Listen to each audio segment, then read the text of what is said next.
Hey, Coach. So happy you found us on YouTube. I'm in my happy place here in my gym. A couple things. First of all, make sure you subscribe. Make sure you leave a 5-star review. Make sure you leave a thumbs up. That little bell up above will give you notifications because we put something up every day on YouTube. If you're looking to take your coaching to the next level, let us help you out. Let me help you put some pictures on the wall. Fill the banner up like we have at teachhoops.com for coaches who want to get better. 14-day free trial while it lasts. You will not be disappointed. Welcome back to the Coaching Youth Hoops podcast. I'm your host, Coach Bill Flitter. Today I am joined by Hannah. Hannah, welcome to the show. Thank you so much, Bill, for having me. Yeah, Excited to absolutely. to chat with you.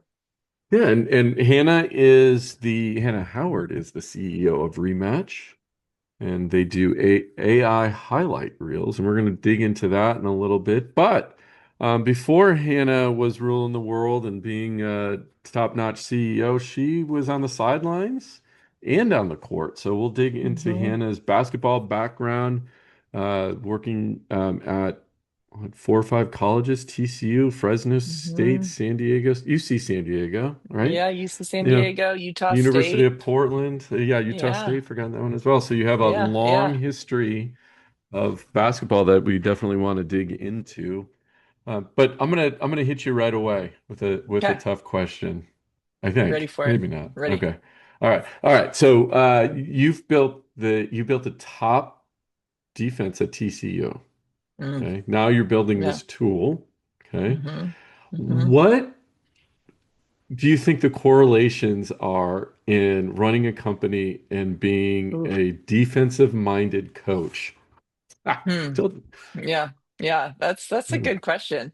So, for me, when I was evaluating my basketball teams and, yeah, kind of assessing what kind of defensive identity we were going to have every season, because, you can have your system, you can have your culture within your program, yeah. but as a coach, if you are so rigid to your system, you better be a really good recruiter and be recruiting, Mm, just very, very specific, players to insert into that system. And I'll tell you, at least at the college level, that's not generally where your recruiting decisions are being derived from around their defensive skill set. Generally, you're getting, recruits based off of what they, bring more to the offensive end, and right. then you kind Yeah. of have to adapt based off of what their ability is to contribute on the defensive end. So what I love to be able to do is, every year kind of evaluate, where can we have the greatest impact and where can we have the most success? Is this team going to be a team that, we want to play in defense 90 feet, and we're going to Mm, be, hmm. pressure, and we're going to, fly around and have a bit of chaos?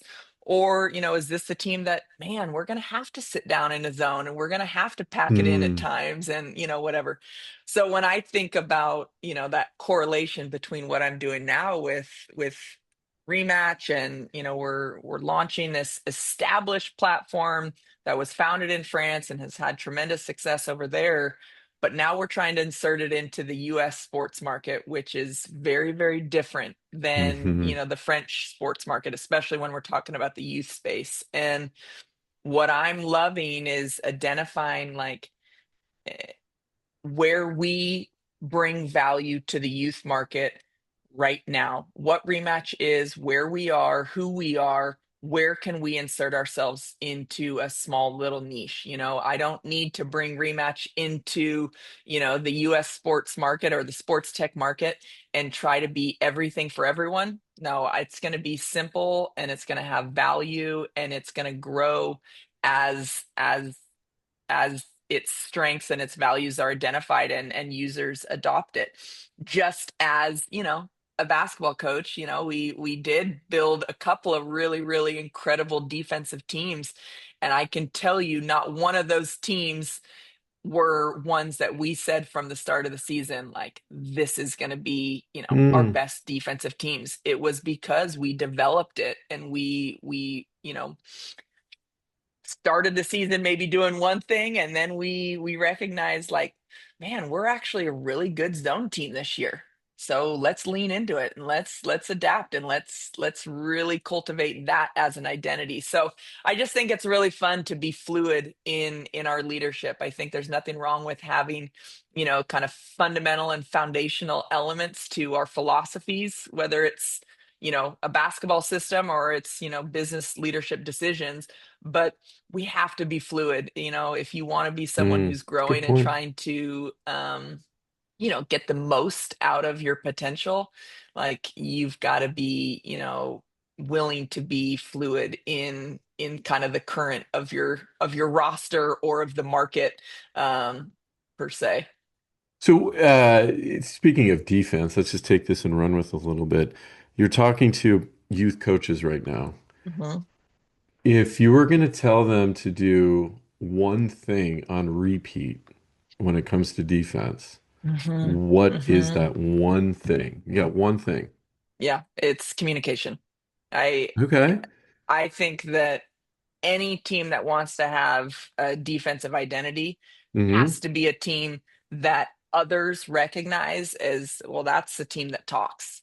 If you can cultivate a buy-in and a culture, specifically defensively, I don't think it doesn't mean that it doesn't cross over to the offensive side of the floor, but if you can get a culture within your team that values the communication, whether it's, and it shouldn't just be chaos, it shouldn't just be noise, right? It's efficient Yeah. communication. But the best teams that I've coached on the defensive end of the floor had, not just one vocal leader, not just one player who Mm. kind of dictated the vocal presence on the defensive end. It was all five people recognized the impact and the value that, whatever needed to be said or communicated Yeah. was. And man, there's nothing more fun to, be able to sit back as a coach when you get to that point and you see your team like they're communicating, they're coaching each other up, they're anticipating, the play call or the set or the formation, whatever it is. So I would say communication is like the most important key to success from a defensive side of the floor. Yeah, I've always been a defensive-minded coach, and I did tell you this quick story. I think I've mentioned it on the podcast before, but I was about a month ago, I was coaching. I have a fifth grade girls team, and they're Mm-hmm. pretty good defensively, and I'm a very conscious coach of I want the kids to play both teams, both sides, right? Mm-hmm. Where if Mm-hmm. we're dominating on the defensive side, back it down, do everything we Yeah. can, but still we're going to play half court defense, right? Yeah. Yeah. So I had this coach. I see him. He was the assistant coach doing the slides like on the side, and I'm thinking, he's talking to his. Is he talking to? He's talking to his kids, right? And I'm like, I hope he's talking to his kids. Hope he's not telling my Right. kids, right? And he starts to look over at me, and he says, "You need to teach your kids how to slide on defense." And my younger self would have said something else than what I Of did. course. But my more mature now side, you know, said, coach your own team. Like Yeah. my younger self that says, let's look at the score. Like, Of we're course. Of up course. Of course. 15 Of points course. right now, and you haven't scored a bucket in this quarter. Pretty good defense. I would. So anyway, But um, also, yeah, how about don't focus on what I should be doing as a coach? yeah, Focus on teaching your players how to attack our defense. yeah, yeah, exactly. I mean, that was crazy to me. He was t telling him, and I mean, yeah, he was frustrated. I get it, but he was frustrated that they couldn't do anything on defense. But he's telling my kids how to. Anyway, it was a crazy story. All right, so we're gonna go back now. We're gonna go back your Okay. playing days. Let's take us back to Yeah. Portland. Is that Yeah. right? University of Portland. Mm-hmm. University of Portland. So Yeah. Yeah. you're guard. Mm-hmm. Tell us about that experience. How Yeah. did you get to that point? Where did you play in Yeah. high school? What was your? Mm-hmm. So yeah, let's So start there. I had a as a, you know, as a kid, I played all the sports, Hmm. maybe I actually may have been a better soccer player than I was basketball player, but, basketball kind of emerged as, again, our generation, we didn't specialize in sports, right? We were Yeah, multi-sport that's athletes, right. but by, the time I was in high school, By I the way, I was love the fact that you think I'm in your generation. well, I Anyway. mean, we're not of we're not of a younger generation that's not multi-sport. I may I'm be a little bit teasing. behind you, but Yeah. I still very much was a multi-sport athlete, and that's a Yeah, pastime for sure. Um, but I started to have an opportunity to play some club soccer and some club basketball in high school, and it really kind of emerged to, all right, club basketball and basketball was going to be my number one, and soccer yeah. was going Hmm. to stay a part of it. But really, at this point, soccer was going to keep me in shape for basketball season, right? Yeah. um Yeah. so I had a really, really unique experience where my best friend from elementary school, we were kind of the two stud athletes and, stud basketball players. This was in Southern Oregon, Ashland High School. And Hmm. Jackie, she was a 6'1" forward. She was more athletic, more explosive. I would say that I was a bit more skilled and had a bit more basketball IQ, but she was the standout athlete, right? So Uh-huh, uh-huh. we're going through our high school career. We're having success, bringing kind of Ashland High, onto the map in the state of Oregon, which at that time, had great girls basketball. And um, anyway, so she was getting recruited and I Hmm. was not. And so, of course, I'm super supportive of my best friend, but, I'm like, well, Look at me, yeah, right? look at me, right? I had 30 last night. She only had 20, whatever. Um, so anyways, she made an early commitment to Loyola Marymount University in Hmm. the West Coast Conference our Yeah. senior year. I go into our senior year, I'm only getting kind of um low non-division one interest. And let me just say this, like, I was caught up in the hype that comes around the recruiting process. I Yeah. can attest to that. I think way too much attention gets put on the division of where Hmm. you're being recruited, and I was someone who believed I was a Division 1 player and I was going to go play Division 1. I probably would have had a fantastic experience, as a Division 2 player or whatever. And I certainly am proud of coaching at that level and see the tremendous value of it. But anyways, it wasn't until the state tournament, of my senior year, and I had, just a kick-ass tournament, and I kind of balled out. And by chance, we were playing the state tournament in the Chiles Center at University of Portland's campus. So I'm Nice. right in front of, the U of P staff, and I earned myself a scholarship because of an incredible tournament. And Wow. so it was my only Division 1 scholarship offer, and of course, took it. So really, really unique experience because my best friend and I now got to go play in the same conference. So I'm Okay. at Fun. University of Portland, she's at LMU, Yeah. and we ended up having two totally different experiences. I got to walk into a program where, as a freshman, I got to play a lot of minutes, and kind of worked myself right into a program where I was, a leader and a captain, and a high level contributor to a middle of the pack WCC program, right? Yeah.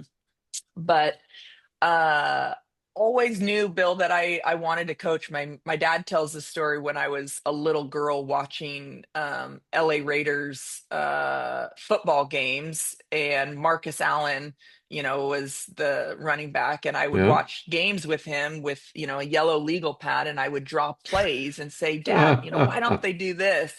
I just Nice. have always seen sports differently. I had many, Yeah. many youth coaches that had meetings with my parents, throughout my childhood, saying like, hey, Hannah's not wrong often in what she's saying, but like we need to remind her that I'm the coach and she's the player. Like, I always saw the game differently and was outspoken in, Yeah.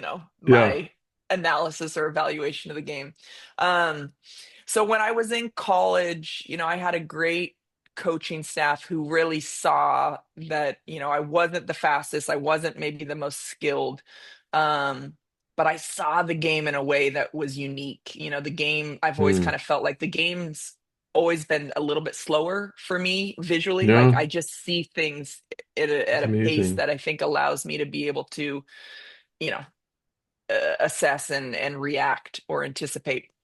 And Um, and what do you think that you learned there mhm. that's carried through to your, well, even as a coach and then as a business professional Oh, and as it's a this parent is even, like, yeah, now your kids are going through the completely. cycle, right? So, So the best thing that happened to me, Bill, was senior year. We felt like we had a really good roster. We had, a mhm. strong senior group. We felt like maybe this is the year where we can kind of find ourselves at the top of the conference or compete with those teams. Uh About 4 or 5 games into senior year, get a steal, breakaway layup, no contact, nobody around me, just a simple layup. I plant and my knee blows out. And, just one of those freak Mm. ACLs that like you can't explain it. It was meant to be, right? Yeah. So, of course, it was, devastating, for me to go through that in the moment and a little bit of time, after it happened. But really quickly, Bill, I had this experience that I'm so thankful for. And to answer your question, it put me at the end of the bench. And it was a place that I had Mm. never been before in my sports career. I'd always Yeah. been, a leader, a contributor, whatever, right? And so now all of a sudden I'm sitting at the end of the bench in an unfamiliar place and like, how do I how do I feel secure in this role? But also it helped me to realize like how valuable that role is. It's just as important. You're just as integral of a part and you can Yeah. bring so much value to a team in that role just as the captain who plays 40 minutes a game. So I've gotten to the place I started to, feel it while I was in that moment, but I certainly for years past have always been able to go back to that experience and recognize how valuable it was for me to have that perspective, as I stepped into the coaching world, right? i can Yeah. i can relate, I can empathize, I can, help develop and encourage what the value is of every spot on the roster, right? And I wasn't Yeah. just blowing smoke, right? I truly was coming from a place of experience. So I think it's really been, something that I, think about even, when I'm playing tennis and, my knees, I've had 3 surgeries now on Oh, on wow. that knee, and it still flares up on me, but it still always kind of reminds me like, you know what? That knee injury gave me so much, where it would be easy to say what it took away from Mm. me, Yeah, yeah, yeah, of course. Yeah. but I gained so much as a result of the experience that was, one that I may not have ever had, Yeah. and so yeah, it's a valuable lesson, and it's certainly one, that I've been able to use for my kids. My son plays for a pretty competitive FC Dallas soccer team, and it's like you're not the best player on the team, and that's okay. You're Yeah. bringing value, you have a role, and just because you don't get the same amount of minutes does not mean that you're less important to coach or to your Hmm. team. So yeah, I'm very, very thankful for that experience that I had, even though in the moment, of course, it was, pretty devastating. Pretty devastating, of course. Yeah. And, through injuries or setbacks like that, losses, that's where the lessons are. Hmm. Right. When you're, Yeah. just even as a coach, right? But definitely as a player, you don't see it until you're older. as a Hmm. coach, right? That's, when you can fine tune, you lose by 30 and you're like, oh, what yeah, happened? And Well, I think that make that's, those I think it's corrections. also an assessment of a good coach. Like when you can take perspective and Yeah, value out of, the failures and it becomes that's right. feedback, right? Yeah. Um, Well, when and you're a also the, coach the who just, definition of winning. Sorry to cut you off. I didn't yeah. mean that. Oh, Yeah. I was just going to say, if you're a coach that still is caught up on just the result and not getting better as a result, Right. like Yeah. you've got a long ways to go. But when you get to that place as a coach that you can really find the perspective and the value out of any experience, then you Yeah. know that you're on the right track. What I was going to say is we had a tournament a couple weeks ago and only had 5 players. It was three, of course, 3 games that day, right? And Yeah. we beat us. We were 5th grade. We beat a 6th grade team. Great Hmm. victory. Girls put it all Yeah. out. And then we had back-to-back games. So the second game was against a really good 5th grade team, and we only lost by 3. We just ran out of gas. I mean, Yeah. we had well, at one point we had played with 4 girls because one was just got a little dazed, right? So I had to pull Hmm. her out for a minute, and we only lost by a couple points. And then the next day we played another 6th grade team and sent them to the line too many times, right? And lost again by 2 points. But my speech to them afterwards was that was a victory. It was a victory Hmm. in many points because, yep, the scoreboard didn't show that it was a win, but the first game where we gave it our all, we beat that team that was older than us. We only lost by a few points with 5 players, right, on the second Hmm. game, and we Hmm. came back and we had the lead most of the time. I th those are little wins, right? And Yeah. being that close and where you guys came from, right? You anyway, the lessons that you have to teach young people, it's not just about the wins and losses, it's about those little victories along the way just to keep them motivated and keep their confidence up, even though Yeah.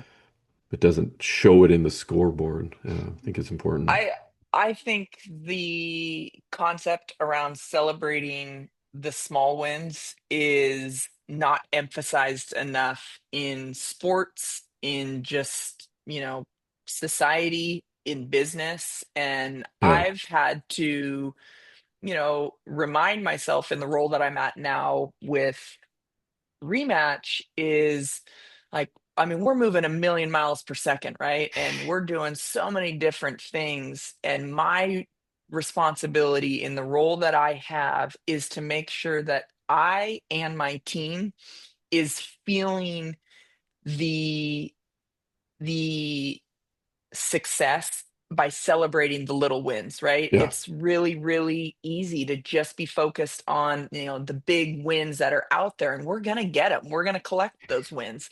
But there's so many little things that are building the momentum, and I don't want those to go unnoticed. I want our team to recognize those things that we're doing and how all of those little wins are what is ultimately going to stack us up to the big wins. And for you to point that out to the girls in recognizing, like, hey, there was some really, really powerful and exciting things that we just did here.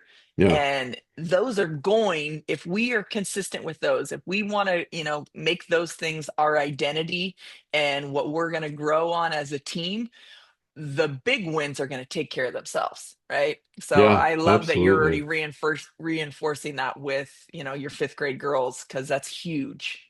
Yeah. And and I'll have to say something about Hannah. It's, when we talk, and this is not our first conversation, you light up, and I noticed this right away. You light up for a meeting you just had. You didn't Yeah. cause it. It's not a done Yeah. deal, but You're you right. were excited just to be in the conversation, and Hmm. you have Hmm. this um, kid-like enthusiasm that comes out Yeah. in your voice, and that's celebrating those little wins Hmm. in business, right? Which you Hmm. probably picked up. learn as a college or high school and college athlete and Mm-hmm. a college Mm-hmm. coach. Mm-hmm. And this is a great transition into culture, right? Because, what I would teach kids and what victory is kind of is kind of bleeds into the culture. So again, question for you is, I'm a youth coach. I'm listening to this podcast right now. Culture is a big thing. We hear it all the time. Okay. Mm-hmm. So I Mm-hmm. have 10 minutes before practice. I'm sitting there. Kids are slowly walking in, getting their shoes, getting ready. Mm-hmm. What do you think is the biggest thing I can do in that moment as a Mm-hmm. coach Mm-hmm. to bolster our culture, create culture? Yeah. Well, I think uh, uh, let me first say this. I think culture is a really, really trendy concept. We'll just keep it in the uh, perspective of sports, but I think we could probably expand it to anything. Right. But I think what often happens is coaches get caught up in what they think a good culture is based off of what they've observed by another organization, another team, and you try Yeah. to copycat it, right? And Mm, there's yeah. nothing wrong Absolutely. with recognizing, oh, those are values that I connect with, so I want to try to instill those values in my team as well. But I just think that culture has to be a true reflection of its leadership to Hmm. be um to be tangible, right? To be something that Yep. people actually connect to. Like Absolutely. your culture and your program, Bill, is going to be unique to how you show up every day as a Yeah. coach, right? Your players are going to naturally gravitate to that. So I think what's really important is, for youth coaches, and it's not just youth, it's at any level, like you have to know what is actually important to you. Are you someone is who really values, the little things, the habits, how you walk into the gym? Are you someone who really values, the body language that your kids show up to practice with, right? And now you consistently build, you know, habits and culture around how either address or celebrate or reinforce whatever it is that matters to you. So I think, like, if you're trying to build a culture in a program and today you're going to read a quote by so and so and use that as your motivational north star, and then next week you're going in a totally different direction, like you're still in a place as a coach that's trying to figure out who you are and what you want your culture to be, Yeah. right? So I really would challenge coaches, like, yeah, find what you are attracted to, what feels natural, what motivates or inspires you, but just hone in on whatever that looks like. I mean, I've had, been a part of programs, where, those first 10 minutes looked the exact same for every single practice, right? Before the Yep. practice even started, there was a culture within the program that this is how the, first 10 or 15 minutes when you walk into the gym, this is, how your shoes are already on, where you're putting your water bottle, where is your whatever it might be, right? And so I think in order to really establish a strong culture, you have to be clear on what it is that is important to you, and then you are consistently modeling it in your role as the leader, and that's what truly I think cultivates like a real culture that your players attached to. Yeah. Yeah. And absolutely 100%. It's you, right? You as the leader, you as the coach, right? And Mhm. kids will pick up if it's forced, if it's Yeah, not you, yeah, yeah. right? If you're not being authentic, right, to who And you kids are. are going to Yeah. be so quick to point out the Hmm. Yeah. inauthentic, like, well, Yeah. wait, but coach, you said this 3 weeks ago. And you're like, what? How do you remember what I said I 3 weeks ago? You're not even doing what know. I said 5 minutes Yeah. ago. But, Can't even but they'll remember our remember and they'll inbound call play you that we've out. gone through for a whole season, right? Yeah. Yeah, completely. Uh, I had recently, I'd love to hear your perspective on this, and it kind of surprised me in the last couple practices. So, fifth grade girls were learning new stuff all the time. Their Of basketball course. IQ is decent for their age. And the way I run practice is we do controlled scrimmages Uh-huh. most of the Sure. time, and we'll Yeah. pick out one thing or two things we're going to focus on and go Yeah. through it. You get 5 reps, right? 5 times in a row, fix, right? I'll make small little corrections. But recently in the last couple of practices, there's two girls that I'll correct. And I overanalyze and I always think because I Hmm. want the girls to Hmm. have great experiences, and I spend a lot of time on building confidence. I mean, Hmm. that's my number one thing. I always say it. I That's coach your culture. confidence. Yeah. I don't coach basketball. I coach confidence. Yeah. Love And that. this one got me though. I'll correct them, and then they'll say, "Oh, I'm sorry," right? And I'm like, "Oh, don't be sorry." It Hmm. made me pause and like, "Whoa, wait!" Like right away, I went to, "What did I say? Hmm. What did I say, and how did I say that they had to say they're sorry?" Like I'm like, "Don't be sorry." Like you Hmm. know, Yeah. this is Yeah. not a sorry situation. You know what I mean? I didn't say this Yeah. wasn't a sorry. I said you don't have to be sorry. Just Yeah. how would you handle that situation? Well, I wonder, Or what questions if would you have for me? Why they said I'm sorry? Right? well, I mean, my first thought is, are they sorry because they recognize that, oh, coaches had to repeat this coaching now, Mm, yeah, yeah, and if they are self-aware for that situation, then that's gold. Like, yeah, yeah, I don't want you to say sorry, but I do. Like, if you're recognizing that this is a situation that I've coached this over and over again, and my emotion around coaching it again is because I've interesting you already say made that. this Yeah, point, right?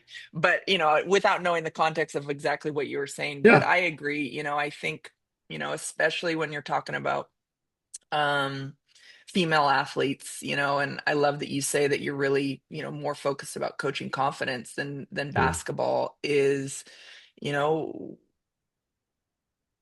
what I think is such a gift around sports, and I think it's why I've been able to transition professionally from coaching into the business world, is because of my experience and my exposure within sports. hmm Losing, failing, being unsuccessful is unavoidable in the sports world, right? right, yeah, And I think that when we're cultivating, a culture that is about confidence, that confidence has to survive failing over and over and over again, right? yeah, And so, my reaction if the kid's telling me sorry is like, I want to make sure that you're not saying sorry because you think I'm disappointed in your yeah. It's exactly failure or that's right. Yeah, doing right. something wrong. Like, Yeah, my coaching is, and my role in developing you is to help you understand whatever the nuances are that's going to make us or lead us to the highest probability of success. It still may be something we can't control, yeah, but I don't want to be apologized because you did it wrong. yeah, Like, I want you to understand why it was done wrong, or why the result was what it was, and what am I saying, or what am I trying to give you as tools to set you up for success, right? um and that's what I just think is so important about the role that coaches have in youth yeah. development, is truly we're setting the foundational identity for these young people in how they handle That's what right. life is going to bring. A lot of tough stuff and a lot of losses. And do we have the resilience and the ability to have perspective and awareness around, okay, well, what led to that result, right? And Mm, what can I mm, get hmm out of that experience, and I'll be better because of it, you know? Yeah, yeah, yeah, for sure. No, that's absolutely right. Uh, when you're thinking about, well, let's. I think it's a good segue into okay, right now you're holding the magic wand. And there's so many discussions about what's wrong, what's right with youth sports. It's obviously getting Hmm. a lot of attention.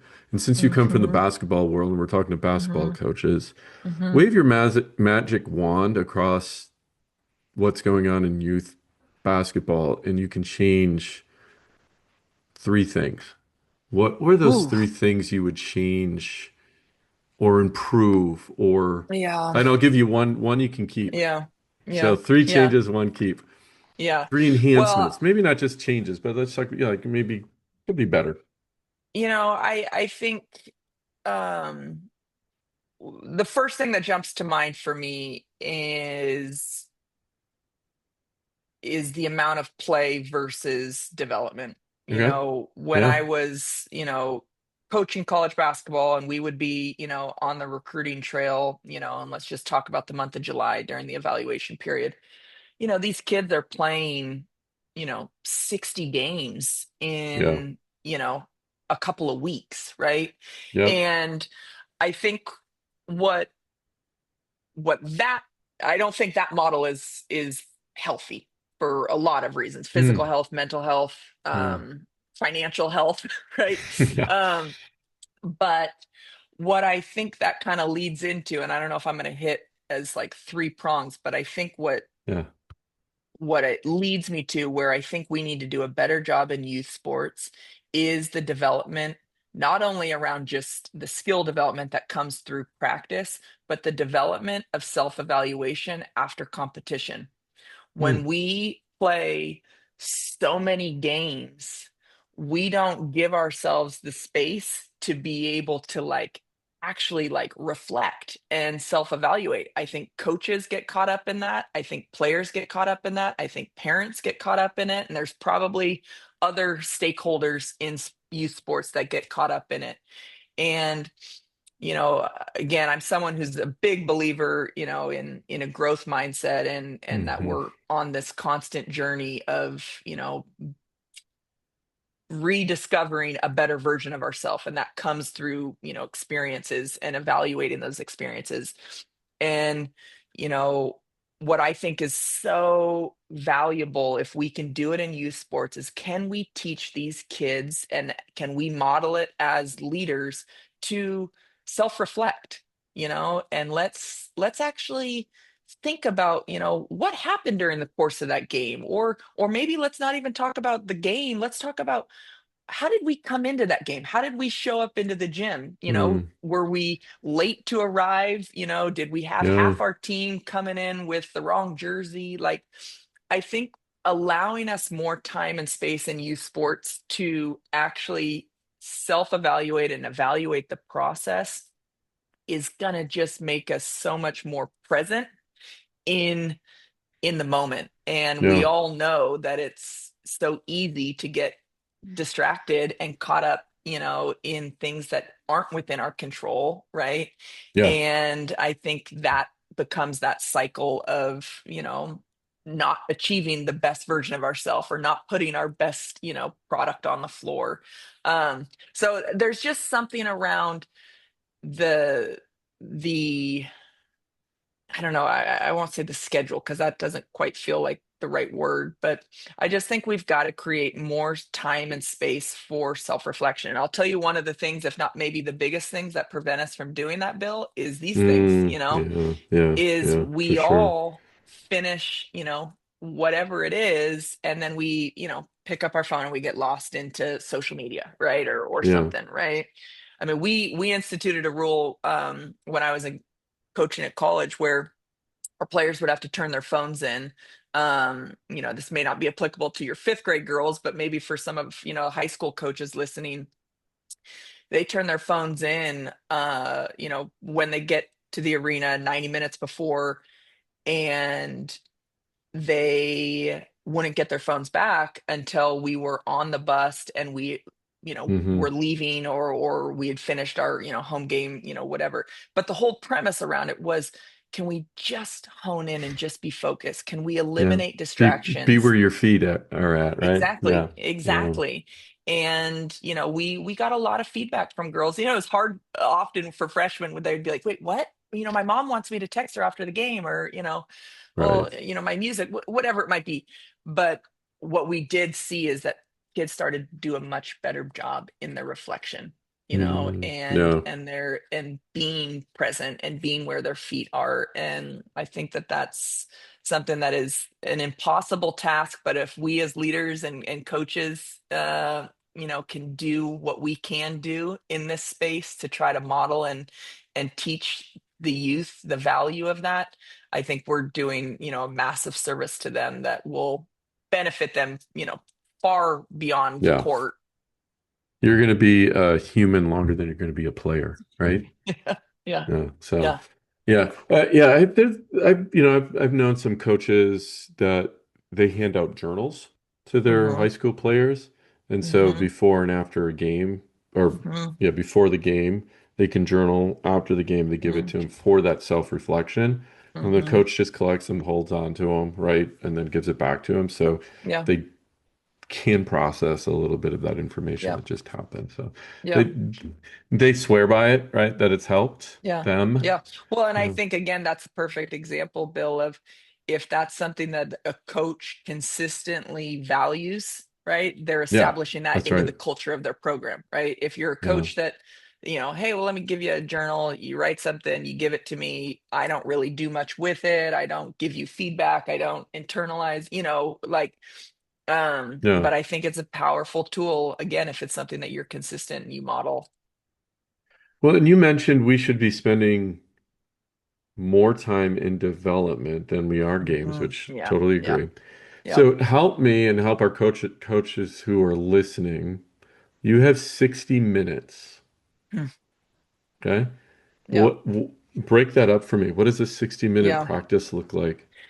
Yeah. I normally like to try to start practice with a competitive drill just to really Hmm. like force them into the fire, and let's get present with some sort of competitive drill, whether it's a competitive shooting drill, or, if we're at the right stage in the season, maybe we're even throwing in, some competitive, 3-on-3 breakdown concepts that we'd gone over earlier in the week or Hmm. something, right? Yeah. But something Yeah. just right out of the gate that like almost kind of shocks their system into like being where your feet are and being present, and like we're Yeah. here for a reason.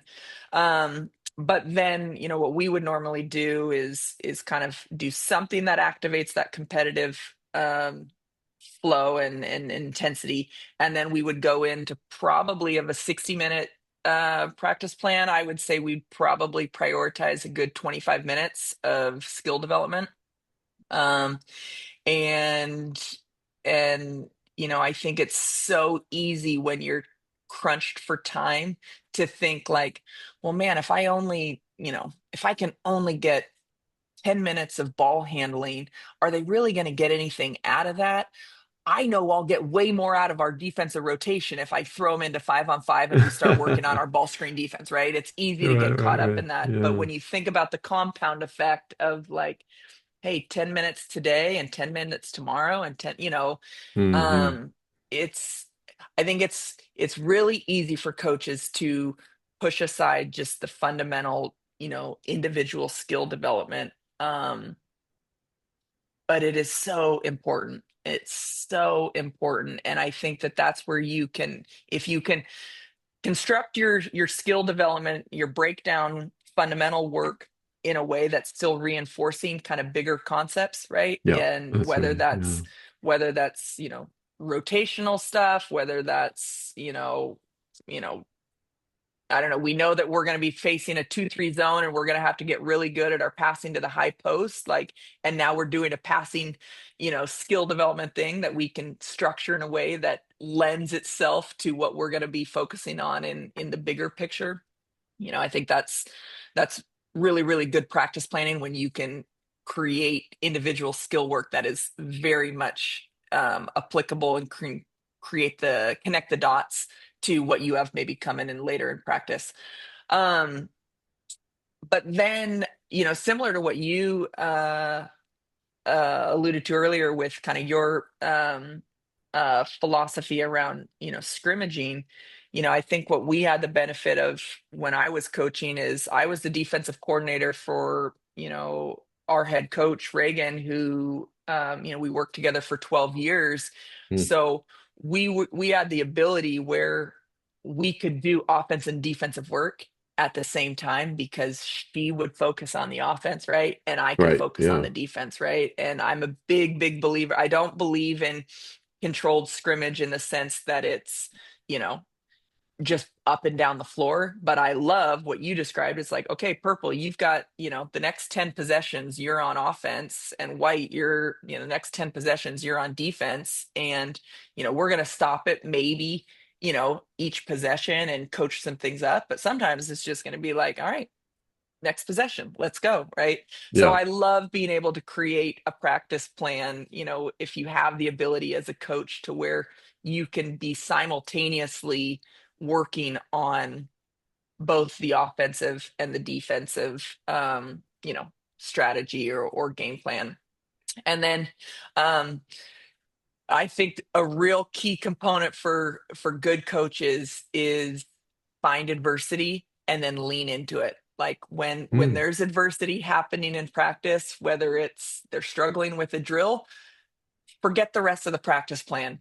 Them having adversity in whatever drill, lean into that. Like even if that becomes the drill that you do the rest of practice, right? Mm. I think so often as coaches we get caught up in the practice plan That's right. Yeah. and we just feel like we need to get to everything because everything's important. Of course it is. Yeah. But I think when you can see and identify within a practice where, wait, there's a point of friction. There's a challenge here. We're coming up against some adversity. Like I found that when I kind of made that shift as a coach, where it was like, no, anytime there's a glimpse of adversity, I'm leaning in, even if we might have to kind of cultivate it, right? Like where you Yeah. can see a certain player is, on edge, like, oh, well, let me call a foul against her when, maybe it wasn't a foul, maybe it was, whatever. But like, okay, let me see how if I kind of poke the bear, what are we going to get out of this? And often, when you can kind of cultivate that Yeah. environment, I'm that's where you laughing see because your I've done team that grow. multiple I'm times sure, with a I'm sure you particular, have. like, yeah, I'm going to call her. That's not a foul, coach. I'm like, now you're going to get a T talking to me that way, Hmm. right? But Exactly. if you turn Exactly. that into a lesson, right? It's Hmm. like, hey, you got to keep your cool, right? Hmm. And here's Hmm. why, right? And I, Or you're going to see your teammates respond, right? they were When going they to see, see, that's right. That's they right. see Yeah. a teammate who's losing her composure, Yeah. what are you going to be able to say to those teammates who did or didn't step in and support her, right? Like, Hmm. I just think there's so much value that we can grab as coaches when we see our teams and our players in that, space of, you know, friction, adversity, Yeah, a I bit of that agree. boiling point. One of my big things that I'm teaching this year is teaching the kids how to hold their teammates accountable. Mm. So And big. yeah, and it's harder than it sounds because there's, especially what I've seen, and maybe it's just the girls that I have, they're nice, right? And Hmm. they don't want to rock the boat, or they don't want to Hmm. lean Hmm. into someone, or and I'm like, and we have these conversations, and I said, well, you don't have to be mean about it. You don't have to Right. just, hey, just so you know, I was wide open. This is what I'm doing. Look, just keep Yeah. your head up. Maybe you can see me next time. Yeah. And just Yeah. have like just tap them on the shoulder as you're running in transition, or at a or at a timeout, or wherever it is. But just holding each Hmm. other accountable, and then learning how to speak to one another. And Hmm. they and what we also talk about, sometimes it's, as you know, in a timeout, you got 30 seconds, right? Or unless you have a full timeout, and things got to come out quick, right? And there's no Hmm. niceties, sometimes as a Hmm. coach, it's just the information, Yeah. right? And some kids will take that as, oh, coach is mad, right? Hmm. Oh, he's Hmm. mad now, right? Hmm. So we have those conversations too. It's like, no, not mad. Just we got a short amount of time, right? Yeah. Yeah. Yeah. So we teach that we teach Yeah. that in between drills and things, or I'll blow the whistle and they'll walking over. I'm like, you don't walk over when I blow the whistle. It's just like a timeout, right? So we relate it Mm-hmm. back to the game. I only have 30 seconds, and now you just wasted 10 Yep. seconds of that walking across the gym. Yeah. Anyway. Yeah. I think those elements, I mean, that's what I think is a successful practice environment, is where you are constantly reinforcing, the habits that we're building daily in practice are the Hmm. habits that we will is the training that we're going to sync to in competition, right? Like the Yeah, idea of right. like rising, to the moment, like, no, it should be about syncing to your training, right? And that's where you show up and compete in competition, is how you've done things in practice. And so the more Yeah, that, you can, yeah, reinforce that a whistle in practice is like, a horn in a game. You hustle, you take yeah. advantage of that time. I mean, any time that we as coaches can, I think, create that correlation, we're just setting up our kids for more success. Yeah, no, you're absolutely right. Okay, a couple more questions though. And so the big, every kid, well, not every parent, lots of parents want to get their kids into college, right? And Yeah. Yeah. play basketball. And you have your kids now, you probably have a different Hmm. perspective, having gone through that, having, Hmm. been a coach at a high level. What advice do you have for parents who have that goal for their kids, or it's Hmm. there, it's looming, right? Hmm. Yeah. Yeah. What's that advice you have now? Well, I think one of the things that, I've certainly, as my kids, especially my son, who's now playing at kind of a high level club soccer And organization, and he's in high school, he's 14, he's eighth grader. eighth grader. Okay. Um, Uh-huh. so I'm paying a lot of money for him to be a part of this, organization, and I'm Yeah. fully supportive in that pathway and doing this for him. But I think what often happens for parents when they start to get into this age that maybe my son is just starting, to be, in, is managing expectations, right? Like, just because you're paying to play on, a high level club team, or you're playing, in tournaments, whatever it is, right? Like, Yeah. what is it? I don't think there's anything wrong with us for having an expectation around a return on our investment, right? I think the ROI in the money that we spend as parents to support our kids is justified. But I think what happens is we're not spending enough time in really understanding, like, well, what is the return that I'm looking to get out of this, right? Yeah. Am I looking for the college scholarship? And maybe that's okay. Like, if that's truly what it is, then know that and identify it, and now have the conversations and have the strategy that helps support that return, right? But I think what happens so often is, I think parents are not really clear on what their true return is on their investment. And I think then the hype and the noise that comes around, like, people who are outside of it, let's say, like, oh, well, gosh, Bill, you're spending, $15,000 a year for your kid to play on this, club basketball team.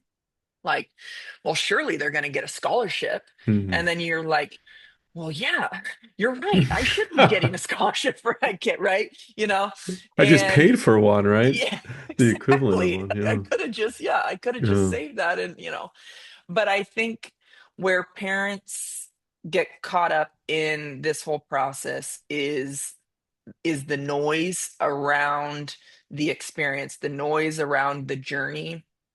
And, you know, what I think is so important for parents in the start of the recruiting process is, you better know that it takes your own investment of time and assessment of who your kid is, where they're really supposed to probably land, Hmm. and then also investing in the relationships. Like, there is a place, I mean, I'm not going to say for everyone because of course you have to have a high level of skill and all the tangible things that go into playing at the next level.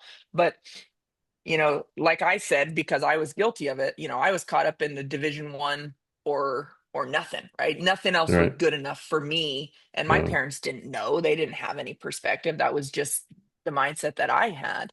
But there's so many places and so many opportunities and so many great experiences that can be had at the college level, but you have to invest in it. I tell kids all the time, go watch college basketball. Go watch college sports. Contact college coaches and say, hey, I'm going to be in town. Can I come watch a practice? Like, if you're not Mm, invested in hmm. learning and knowing about the culture and the program and all the things, like, then I don't know. I don't think you're really serious about the experience. And there's so much accessibility now, but you have to be invested in the journey. If you're not someone who's watching college basketball, but you say you want to play college basketball, like there's something that doesn't connect there. And I think that Yeah. that goes to parents too. Like you should see the game, you should know the game, you should know, the landscape of college basketball as you're wanting, to fulfill this dream or see your kid's dream be fulfilled by playing at that level. And I think that's an element where parents, I get it, we're busy, we are busy, we have a lot going on, but if it's really something that you're serious about and you believe that your kid has the potential to do it, you got to invest in the sport and in the relationships that are going to help facilitate that opportunity down the road. It's fascinating when you say that and just I'll either through the questions they ask me, the things that they say, the the moves they're trying to do on the court. Mhm. There's probably on a team on a well on a team my team of 10 right now, maybe two of the girls that watch Yeah, basketball. yeah, for And guess sure. what? They're the top girls Hmm. on the team. Yep, It's, yep, yeah. so yeah, watching I think is truly important because you can see, even if you may not understand what they're doing all the time, right? But you Yeah. can see movement and you know, what a Well, screen looks like, and it's and also like, I mean, just I say this to my conversations. my daughter's group of girls. I've had the chance since I got out of coaching. I got a chance for a couple of seasons to coach, a few different sports, not just Hmm. basketball. Yeah. But like one of my favorite things to say, I don't know if it's favorite, it's just one of my knee-jerk things to say is where it's like, be an athlete.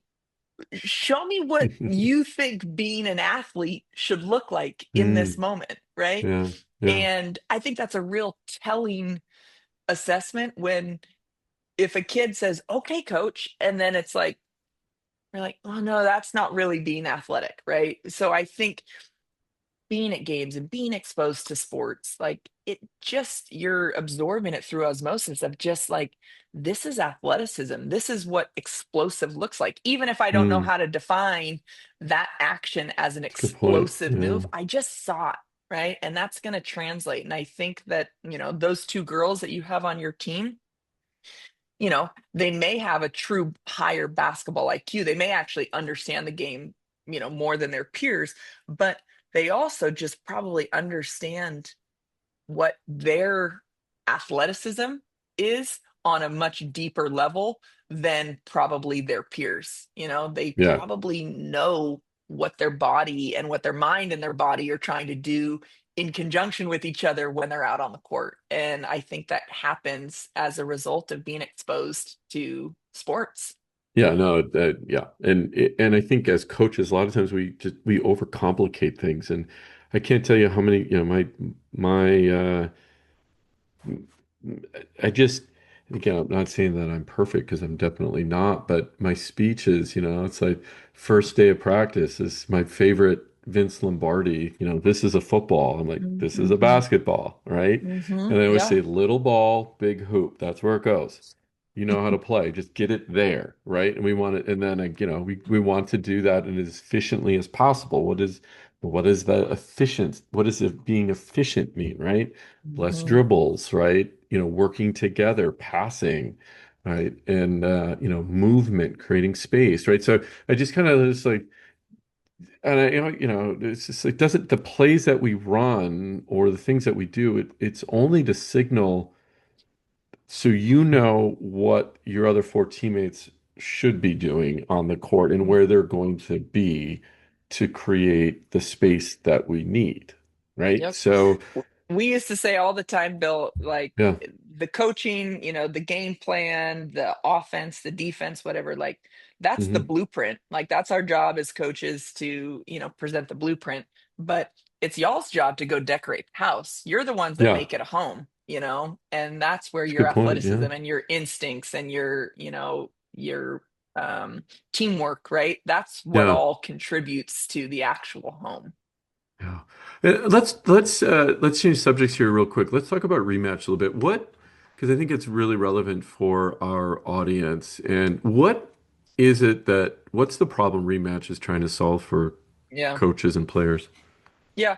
So I think at its core, Rematch is a free platform, or we've got a premium app at $4.99, so still very, very affordable. But it's a platform that is for capturing sports highlights, and truly at its core is just simply to be seen and celebrated, right?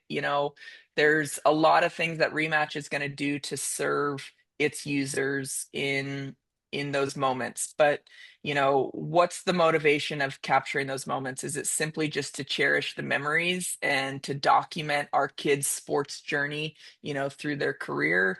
Yeah. To, coaches being able to, who don't maybe have access to, a full game footage, but if they've got parents on the sideline who are using the Rematch app and capturing content, now a coach is going to be able to go in and not only see, what I captured, but they'll see what you captured, Bill, and maybe they even see what, an opponent's parent may have captured. So it's a public platform that is, not biased or discriminatory against the level of play. It is every Mm. athlete, every game, every sport now has a platform to be seen and celebrated in their efforts on the floor. So it's really, really fun to bring it and to really take a go-to-market strategy for the youth space, because for me, my vision is that, when a parent and when a family discovers Rematch, it becomes a part of their weekend routine, right? It's part of Hmm. their sports behavior where you are capturing those moments. Again, whatever that motivation is. Maybe it's because your kid is an absolute stud and you're trying to build their social media brand because NIL is motivating you, or Hmm. it's simply, for me in my experience, my parents live on the West Coast. They don't get to see their grandbabies, play sports, but within 2 minutes of the end of my son's soccer game or my daughter's volleyball game, I can text message a fully cultivated highlight reel that, through AI technology is already doing the edits for you. Simply all I had to do was capture the moments. And now my parents are, enjoying a 4-minute highlight video Yeah. of their grandkids, right? Yeah. So it's truly it's a platform about creating visibility, equal opportunity for visibility around sports, and creating an opportunity to be celebrated in that space. Do you often think about like you go back to your Portland playing days and think, oh, someday I'm going to be the CEO, right? And you look at your Right. journey from, Yeah. it was all basketball, right? It was Hmm. sports and basketball, and Hmm. now you're the CEO of a tech company. That's pretty cool. That's a great Yeah. journey and a great inspiration for, I think, athletes out there that, Yeah. as I said before, you're a human being longer than you are an athlete, and Yeah. Well, I'll tell you this. One of the things that I am so appreciative of, um, from one of my mentors, he didn't even realize that this was such an impactful thing for him to say to me, maybe, I don't know, let's say it was around 2017. I Yeah. was coaching at TCU, but he made the point of like, God, I look at what you're doing, Hannah, coaching at the college level, and he's a businessman, and he says like, I can't imagine that actually what a lot of what you're doing actually has to do with like the X's and O's of coaching the sport of basketball. Like I look at what you do professionally Mm-hmm. and you are running a business. Mm-hmm. And that, singular conversation opened my eyes up for the last 5 years of my coaching career to really start to see and identify where sports have cultivated this whole skill set that I have that maybe made me, successful as a college coach, but really it developed me as a leader. Mm-hmm. And so many of those skills that I, was developing through a 15-year coaching career, but even before that as an athlete, being in sports are so transferable. And in my opinion, often you know, the differentiators in the business world, right? Like what I know and Yeah. what I am confident in myself in, sitting in front of, a room full of executives and pitching Rematch. Like I've got so much confidence in that space. One, because I believe in what I'm pitching or presenting, but also because I've done this for years, Yeah. and Yeah. it's skills that I've developed, whether again it was as a player or as a coach. So I just think, the gift of sports, I couldn't have more gratitude around what sports has given me, personally and professionally. But, if I'm just looking at this role of being the CEO of a sports tech company, Bill, if we get too detailed into tech, that goes over my head, right? I don't pretend to be someone who knows, Right. Yeah. all elements of, the business that I'm leading. But what I do feel really, really confident is being a leader. And That's I right. am Yeah. willing to take And on, you getting know, people, bring them together as a team and yeah, creating yeah, something and yeah, playing together, so to speak, right? exactly, exactly. Yeah, yeah. It's funny that I can imagine you sitting in those some of those meetings and think, huh, you guys are pussycats compared to sitting in the arena at TCU and everybody Right. screaming at you or the Uh-huh. opponent's side, right? Or Uh-huh. it's like, Yeah. whatever, Yeah. that's you guys can't. There's nothing you can say that's gonna rattle me, right? Yeah.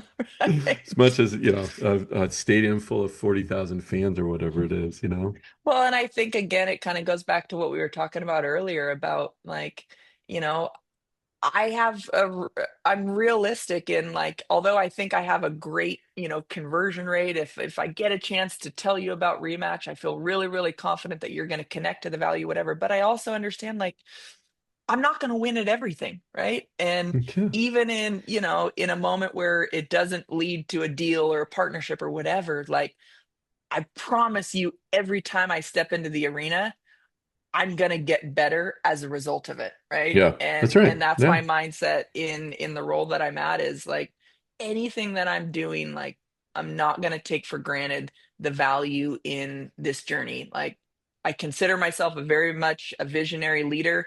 I can see the vision crystal clear. Rematch will be the number one sports highlights app in the US market, right? Like there yeah, it is. This whole road to get there, I don't know. Like right.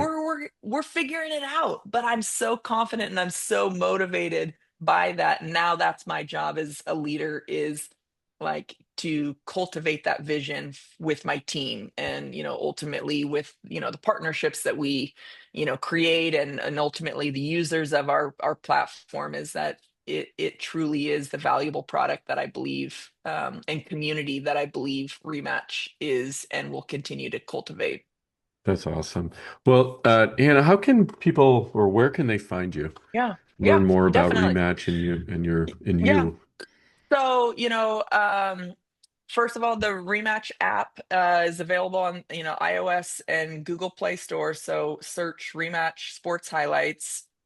And again, the app is free to use. All of the features on, the base features of our app are available in its free version. We do have a subscription at $4.99 a month, and that just unlocks, additional features like, you know, 4K video quality and AI audio filter and whatnot. But so download the app, play around with it. Feedback is a big part of our journey right now in making sure that we're, delivering a product that, suits the market. And so, I personally read every, app feedback and email that comes through our contact email form. So please share your feelings, share your experiences. It's important to me. Social media, it's rematch_US. We're on every major uh, s- social media platform. We just hit a huge milestone. We just eclipsed 20 million views across our Wow, social congrats. platforms, and just thank you, in just over 9 months. So pretty incredible feat for us, with still somewhat of a modest following. So do us a favor and follow us when you go to those social handles. And then, of course, our website is rematch.tv. But it's a product that we really do believe is solving a problem that we didn't even know we had. And I think that's the beauty, and that's when you know that you have found yourself in something special, is when you truly know that it's solving a problem. And I can tell, the listeners, whether it's coaches or parents, like, app fatigue is a real thing. And here Mm. I am, leading, a company that is app based. So I get it. Like, downloading another app, are you kidding me? Well, I'll tell you what, this is the really easy one. And as soon as you adopt it and you start using it, you're going to see that it's bringing tremendous value that you didn't even know you were missing. The days of pulling out your smartphone and hitting record, hoping a moment happens, nothing happens, you end the recording, and you do that behavior over and over again, and your camera Yeah. roll is full of content that you don't know where that one good video or moment lives. So Right? true. Like, Rematch completely Absolutely. eliminates that experience. So yeah, give it a try. And I really do believe that it's going to be something that, the youth sports community is really going to connect to. And we already have, I mean, 9 months in, and we've got 12,000 users on our platform, It's right? awesome. So, Yeah. the early market success has really helped validate, what we're doing. Well, Hannah, thank you so much for your time. We really appreciate it and your insight, and best of luck uh, Oh, thank you so in your much, Bill. journey. And I'm sure we will speak again, and maybe we'll check back in a year from now to see where Rematch is at. And yeah, anyway, I appreciate your time. It's been really Yeah. insightful, and you have an amazing background, and I'm hopeful and excited that our listeners, are tuning in and pulled something out. And there's a lot of Yeah. nuggets in here. Can't wait to listen back and digest and soak it all in. So again, thank you so much, Hannah. We appreciate you and we appreciate your time. Well, thank you so much, Bill. Anytime I get to, get back in a bit of the basketball coach seat, it's fun for me. So this was a real Awesome. pleasure. Thank you so much for the platform that, you've created here, and the way that you're supporting youth basketball. Awesome. Coaches, till next time. And you can find us on all socials. And if this is your first time listening, check us out on any platform. Instagram, it's all under Coaching Youth Hoops. YouTube, uh, where else? Facebook. We got a bunch of Facebook groups. But go to coachingyouthhoops.com for more information. Thank you. Hey coach, sitting here, I hope you enjoyed that video. Nothing better than sitting in an empty gym. Let me know how I can help you become a better basketball coach. Go over and check out, subscribe and like. You'll get notifications on all of these. And let me know if I can help you put one of these on your wall, or with your youth program or wherever you are. So go over, check it out, teachhoops.com for coaches who want to get better.